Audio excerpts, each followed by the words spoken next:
Alphonse et Marie-Louise Couff. Voilà, nous étions exploitants agricoles sur un bien familial, une propriété de 40 hectares qui est située à la Vitarelle de Quézac, sur le canton de Mors.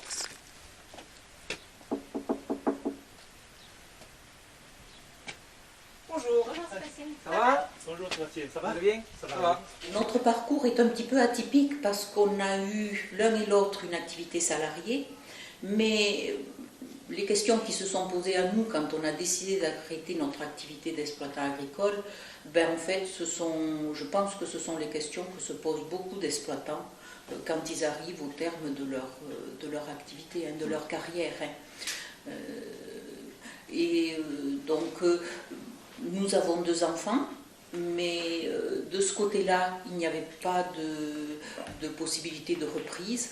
Donc, on était avec toutes ces interrogations, voilà. Et justement, quels étaient, alors, quand vous avez commencé à réfléchir à transmettre votre exploitation et cesser d'exploiter, quelles étaient vos craintes, vos doutes concernant cette transmission? Moi, je dirais qu'on n'avait pas tellement de craintes, mais on avait des interrogations. Est-ce qu'on loue? Est-ce qu'on laisse partir nos terres à l'agrandissement? Donc c'était plus en termes de... Bon, on ne savait pas. Il fallait déjà être au clair avec la décision d'arrêter d'exploiter. Et pour nous, tant qu'on n'a pas pris cette décision d'arrêter d'exploiter, on ne peut pas aller très au-delà. Ce n'était pas vraiment des craintes, c'était qu'est-ce qu'on fait? Qu'est-ce qu'on fait de ce bien qui est un bien de famille, qui est un bien auquel on tient? Là, on est dans la maison où moi je suis née. Oui, donc tout ça nous faisait poser beaucoup de questions. Voilà. D'accord. Et c'est un bien quand même sur lequel nous avons travaillé, on aimait ce qu'on faisait, on a aimé notre métier d'exploitant, et c'est un bien qu'on a quand même transformé, qu'on a mis en valeur, qui n'était pas bien sûr, mais ça c'est normal, dans des suites et des biens de famille, c'est un bien qui n'était pas dans l'état où il était quand on l'a pris.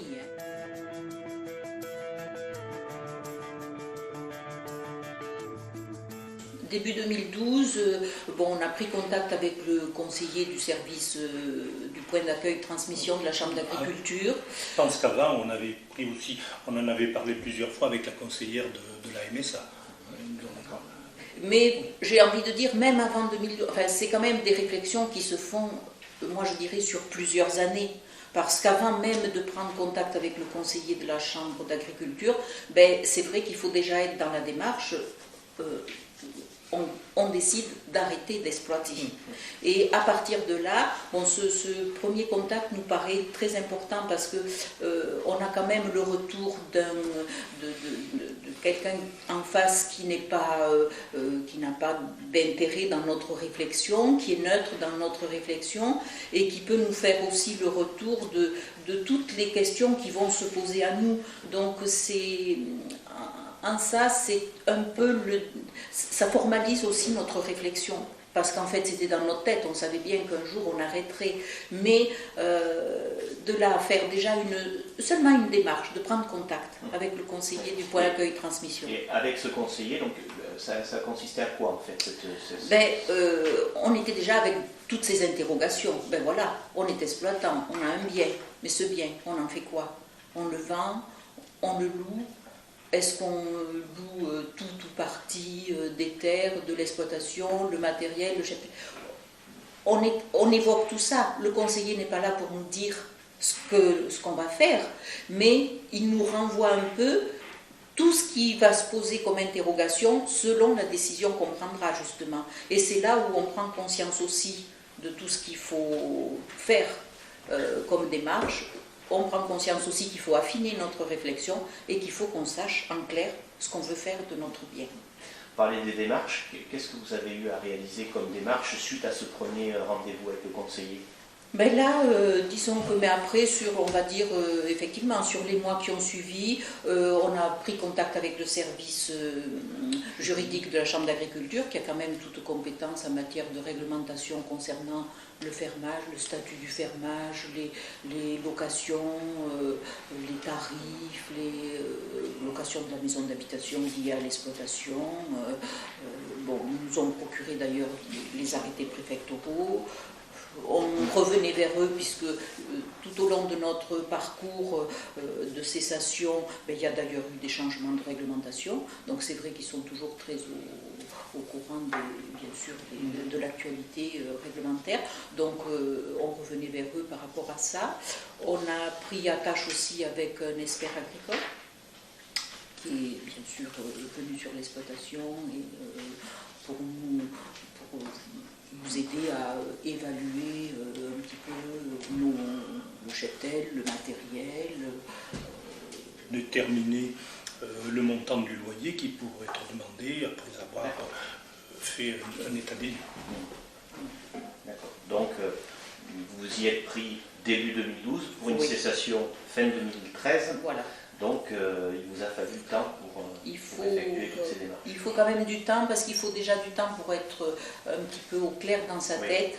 Et ensuite, les choses se déroulent en fait, on va dire, normalement, assez logiquement, à partir du moment où on est au clair, où on sait, où on prend une décision. En l'occurrence, notre décision, c'était d'installer un jeune. Et mon mari a toujours voulu installer un jeune sur cette exploitation.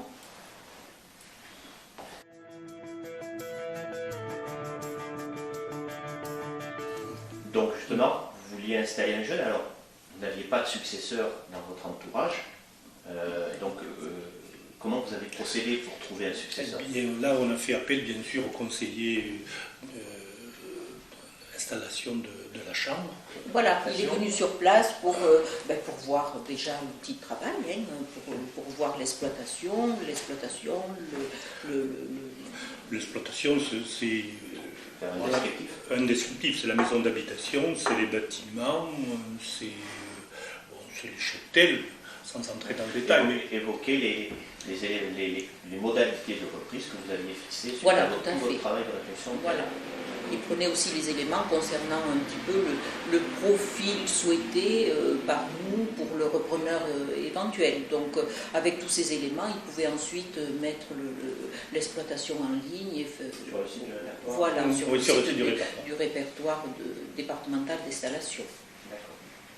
Donc une fois cette offre réalisée, la communication faite, ça s'est déroulé comment? Mais l'intérêt du répertoire, c'est que c'est le conseiller du répertoire qui centralise en fait, qui centralise un petit peu toutes les candidatures, qui filtre aussi sans doute, enfin, les candidats ne viennent pas vers nous directement, vers le cédant directement. C'est lui qui centralise les candidatures et il a quand même déjà des éléments sur le profil que le cédant souhaite, et donc ensuite il renvoie vers le cédant.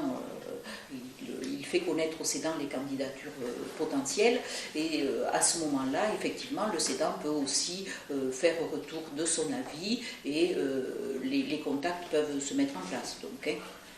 Donc nous avons effectivement rencontré 4 ou 5 candidats. Bon, ça c'est un moment qui est difficile parce que le moment du choix est quand même difficile. Parce que bien sûr, c'est pas parce qu'on a vu un candidat une fois, 2 fois qu'on ne peut pas, on ne le connaît pas a priori. Donc, puis dire non, c'est toujours difficile, donc à la limite, ils sont bien sympathiques, ces gens qui viennent nous rencontrer, donc on n'a pas envie de les décevoir. Donc ça, c'est un moment charnière quand même. Sébastien, donc vous connaissez monsieur et madame Couve? Non, pas du tout, je ne connaissais pas monsieur et madame Couve. Je suis natif de Saint-Constant, une commune voisine du même canton qui se situe à environ 15 km du siège de l'exploitation. Mes parents ont une petite exploitation de 19 hectares où ils produisent des veaux sous la mer. Donc c'est une exploitation que j'ai toujours voulu reprendre mais qui n'était pas viable avec seulement 19 hectares. Donc je suis parti travailler en tant que salarié pendant 6 ans dans une entreprise de négoce agricole. Puis au cours de ces 6 ans, dans l'année 2012, j'ai décidé de m'inscrire au répertoire d'installation parce que petit à petit la date de retraite de mes parents s'approchait et je voulais être mis au courant de savoir si une exploitation allait se libérer sur ce canton et qui pouvait être en complément de l'exploitation familiale. Donc j'ai décidé donc de m'inscrire et au mois de janvier 2013 j'ai reçu un appel du conseiller du répertoire d'installation qui m'a appelé en me disant qu'il y aurait une exploitation. Il m'a décrit les détails de cette reprise. Donc il m'a demandé si j'étais candidat. Donc j'ai de suite répondu oui, même si je me suis posé quand même pas mal de questions. Et durant le mois de février 2013, donc environ une quinzaine de jours après, j'ai eu un nouvel appel du conseiller qui m'a dit que les propriétaires avaient été mis au courant de ma candidature et qu'ils souhaitaient bien me rencontrer.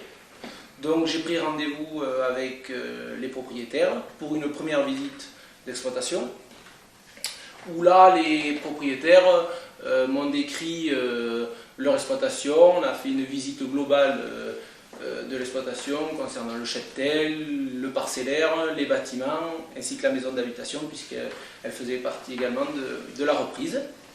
Puis après, j'ai réalisé une seconde visite pour approfondir, puisqu'on a toujours des questions qu'on oublie de poser à la première visite, pour également se connaître, parce qu'on ne se connaissait pas du tout au départ, donc que ce soit pour le propriétaire ou pour le repreneur. Et après cette seconde visite, j'ai pu m'apercevoir qu'il s'agissait d'une exploitation qui correspondait vraiment à mes objectifs. D'accord. En quoi, on va dire, la bonne préparation de la transmission de monsieur et madame Couve a joué sur le déroulement de votre installation? Une installation, c'est très long, beaucoup de temps. Donc, dès la première visite, au mois de février 2013, monsieur et madame Couve ont été très clairs avec moi. Ils savaient ce qu'ils voulaient, ils savaient ce qu'ils recherchaient. Donc, pour moi, ça a été quand même beaucoup plus simple au niveau de mon organisation. J'ai pu réaliser une étude prévisionnelle avec le GIA Conseil pour vérifier de la viabilité du projet. Donc ça m'a permis quand même de pouvoir avancer beaucoup plus vite et également de pouvoir solliciter les banquiers, puisque c'est un autre point important à ne pas négliger. De plus, monsieur et madame Couve m'ont donné une réponse définitive au mois de juin, donc ça me laissait environ 6 mois pour aborder toutes les démarches administratives, et c'est un délai nécessaire, je pense, pour pouvoir être prêt à l'installation au 1er janvier. Et le fait de tout préparer, tout au long de ces 6 mois, il n'y a pas eu de mauvaise surprise, et j'ai pu attaquer au 1er janvier sans mauvaise surprise. Monsieur et madame Couve avaient fait en sorte que leur exploitation soit au 1er janvier en état de fonctionnement, puisque jusqu'au bout de leur activité, ils ont maintenu un très bon niveau de productivité sur l'exploitation, que ce soit en termes de parcellaire, de cheptel, d'entretien de bâtiment.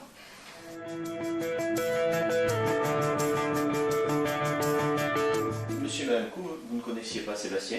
Pas du tout. Sébastien, il ne connaissait pas l'exploitation. Alors là, je m'adresse à tout le monde. C'est pas un peu inquiétant? Ça fait pas un peu peur de se lancer comme ça à l'aventure? On a envie de dire que on ne connaissait pas Sébastien, c'est vrai.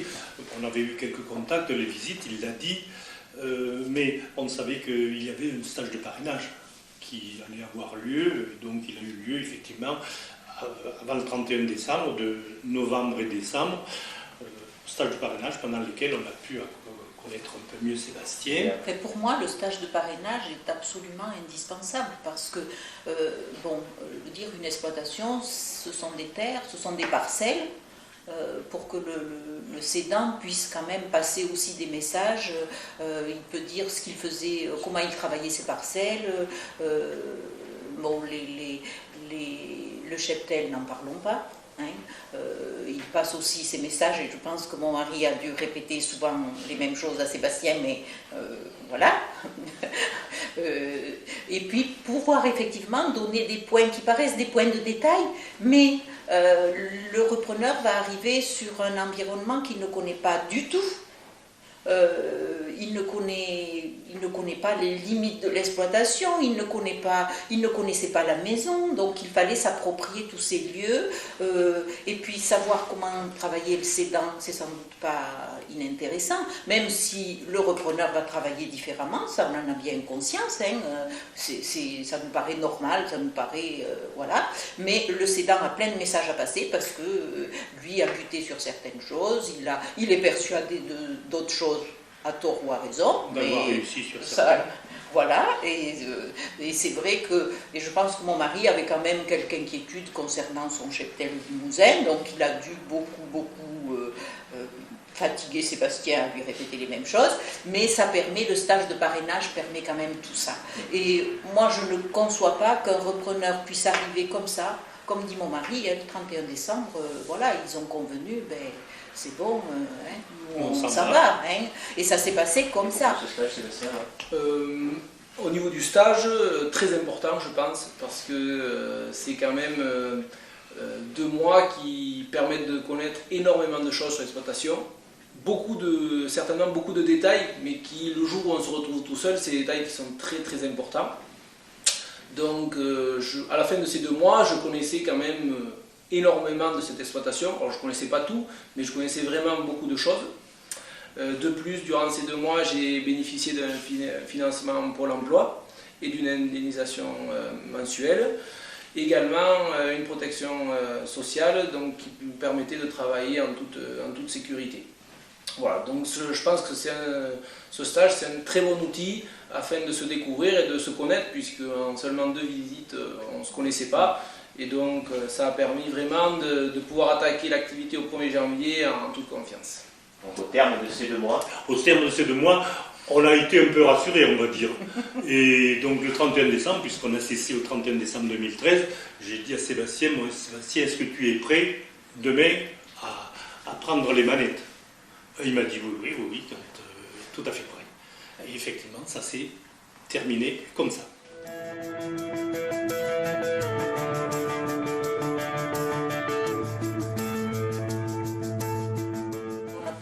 Émarger aux différentes aides, l'aide à l'allocation de la maison d'habitation, à l'allocation des terres, l'aide au parrainage et l'aide à l'inscription sur le répertoire départemental d'installation. Des bâtiments. Donc, oui, on a pu émarger à toutes ces aides prévues dans le cadre d'une cessation d'exploitation.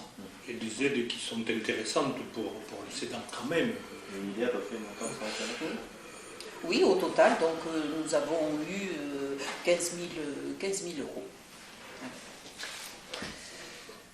Avec du recul aujourd'hui, quelles sont les impressions que vous avez sur la manière dont s'est déroulée votre transmission?